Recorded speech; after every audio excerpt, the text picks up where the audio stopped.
अच्छा, सिंदूर लगाने के बाद बाबा का सिंदूर लगाते हैं मस्तक पर, किसी के चरणों में सिर रखने की जरूरत नहीं है। सिर रखते हो तो आपका कार्य बनेगा नहीं, बिगड़ जाएगा, क्योंकि हनुमान जी का सिंदूर मस्तक पर लगाए हुए हैं। तो वो अब मस्तक उस दौरान जब तक सिंदूर मस्तक पर है तो एक ही जगह झुकता है, श्री राम जी महाराज के चरणों पर कहीं।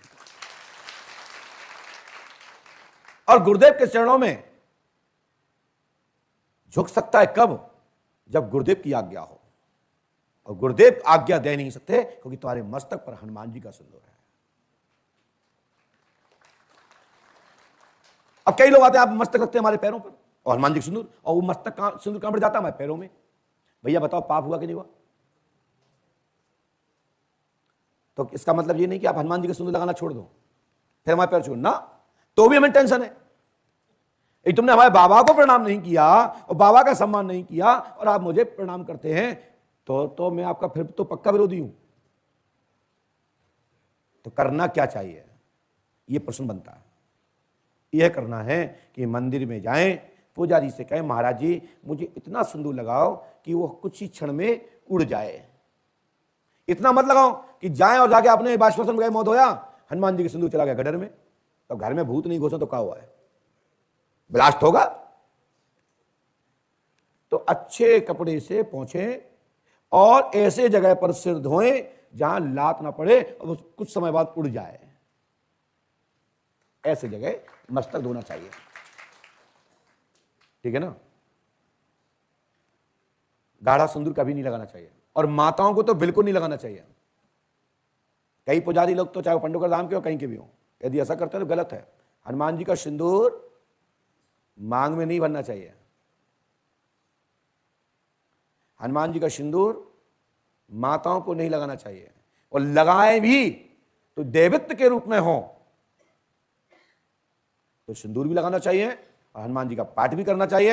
हनुमान जी महाराज को गोद में भी बैठा सकते हैं, क्योंकि लाला है, अंजनी के गर्भ से उत्पन्न हुए हैं, किसी मां से तो हुए हैं ना। अभी तो मां, जब मां बन जाओगे तो सब कुछ कर सकते हो, और मां नहीं बन सकते तो हनुमान जी को छूने का अधिकार आपको नहीं है। बात समझ में आ रही है? कई लोगों ने पूछा, गुरुदेव आप क्या हनुमान जयंती आ रही है, आप क्या मार्गदर्शन देते हैं इस विषय पर? मैं कहता हूं हनुमान चालीसा पढ़ने से कोई इतराज नहीं है, लेकिन पवित्र भाव में पढ़िए, शुद्ध भाव में पढ़िए, और आप पवित्र हैं बिल्कुल मत पढ़िए, बिल्कुल रोक है। और यही नहीं, कोई भी ग्रंथ हो, सदग्रंथ कुछ भी हो, परहेज करना चाहिए। यहां तक कि अपने घर की रसोईया का भी परहेज करना चाहिए, क्योंकि रसोईया में माता भगवती साक्षात जगदम्बा मां अन्नपूर्णा, वो है देवी, ऋषियों की शक्ति की देवी अन्नपूर्णा, महापूर्ण मां भगवती पार्वती मैया का निवास होता है। और जिस घर में अन्नपूर्णा होती है तो उसकी किचन महकती रहती है, हर चीज ताजा ताजा दिखती है, कीड़े नहीं पड़ते, चींटी नहीं लगती। और जिस घर में दरिद्रता होती है ना, उसके घर में मच्छी बनती है, किचन में जाने लगता है ना मालूम किस कौन मरा डाला है, लाखों मच्छी बना कहीं बना रहे हैं, समझ लो इसके घर में दरिद्रता है, और उसके घर में नेगेटिविटी है, उसके घर में अन्नपूर्णा नहीं है, बस झेल रहा है, जी रहा है, खा रहा है, कुछ कर रहा है। इसलिए अन्नपूर्णा की कृपा से अपनी किचन को मजबूत और साफ रखिए, आपके घर में साक्षात भगवान भोलेनाथ का आशीर्वाद होगा और अन्नपूर्णा बरसती रहेंगे, कभी भूखे नहीं मरोगे।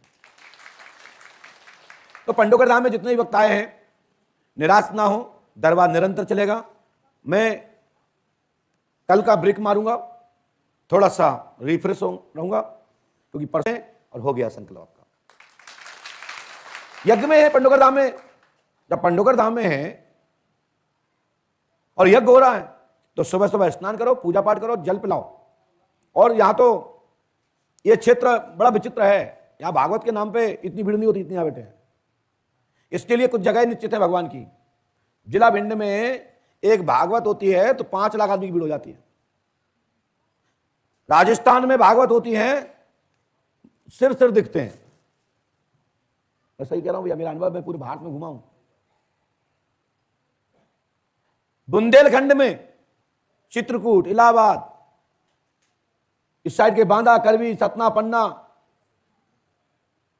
बस इतना पता लग जाए कि भंडारा फ्री और रात में नचैया आए बहुत, दे दनादन ट्रैक्टर ट्रैक्टर इतने दिखाई दें कि जैसे कि इलाहाबाद प्रयागराज का कुंभ आ गया हो, और सवेरो भाव सब सोहे और रात में फैट ट्रैक्टर। और भागवत में भीड़ भी बुंदेलखंड में बहुत होती है। अब जो पंडोकर धाम बुंदेलखंड में तो है, सीमा लगा हुआ है, लेकिन भगवान का सूखा वाला स्थान है।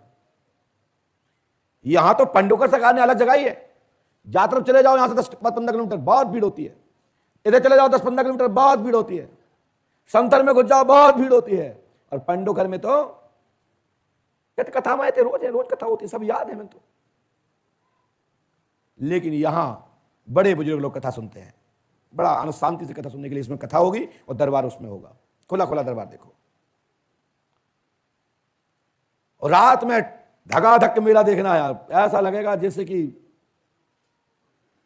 हजारों लाखों लोग यहां पर पंडोकर धाम में रात में झकाझक रहेगा और दिन में लू चलेगी।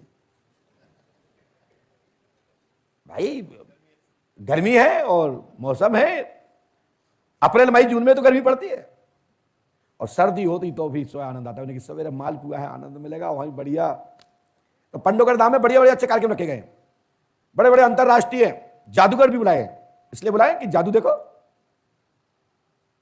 हमारी आंचल बिटिया रहेगी, और भी अब क्या नाम है उनका, एक जादूगर भाई और है, कुमार जादूगर। मैं हर वर्ष करता हूं, इस बार मैंने दंगल नहीं किया, मैं दंगल भी करता हूं हर बार। देखते हैं, दाव पैंच भी देखते हैं, जादू भी देखते हैं। ये जादू वह है जो लोग हम इसलिए बुलाते हैं कि बच्चे दिमाग से प्रखर हो। ये जादू क्या है, कैसे किया जाता है, बच्चे देखते हैं, खुश होते, घर कहते क्या जादू हुआ। यदि जादू के पीछे दौड़ेंगे ना तो दिमाग प्रखर होगा, तेज होगा। इसलिए हमारे यहाँ पहले गेम बताए जाते थे, खिलाया जाता था, और कहते थे कि ये कहानी सुनाओ, इसके पीछे का रहस्य बताओ, ये हमारी गुत्थी सुलझाओ कि इसका मायने क्या हुआ। तो ये दिमाग प्रखर करने के लिए हमारे यहाँ पहले सिस्टम बना था। इसलिए बड़े बड़े कार्यक्रमों में, बड़े बड़े यज्ञों में, मेलाओं में जादूगरों को, खेल तमाशे वालों को बुलाए जाते थे और उनको जगह देते थे, भोजन प्रसाद देते थे, उनको दक्षिणा देते, मतलब निछावर से देते थे, पुरस्कृत करते थे। तो वही परंपरा को पंडोकर सागर महोत्सव में, सांस्कृतिक मेले में आप लोगों को एक साथ भागवत श्रीमद् भागवत कथा का श्रवण मिलेगा, आनंद उठाइए, दरबार भी मिलेगा, और रात्रि में सांस्कृतिक मेला में रामलीला मंचन भी होगा, और देवी देवताओं के नाटक मंचन, जिन भगवान ने, श्री कृष्ण ने क्या क्या लीलाएं की हैं, तो कलाकार विद्वानगण झांकी के माध्यम से उस महिमा का मंडल का दर्शन कराएंगे, और साथ में ही भजन कीर्तनों के माध्यम से, सत्संग के माध्यम से अपनी भारतीय सनातन धर्म के अंदर आने वाली क्षेत्रीय पद्धतियां, वहां के नृत्य, वहां का नवदा भक्ति में होने वाले भजन, वहां की लोक भाषा का भी आपको यहां पर मंचन के माध्यम से देखने को, सुनने को मिलेगा। तो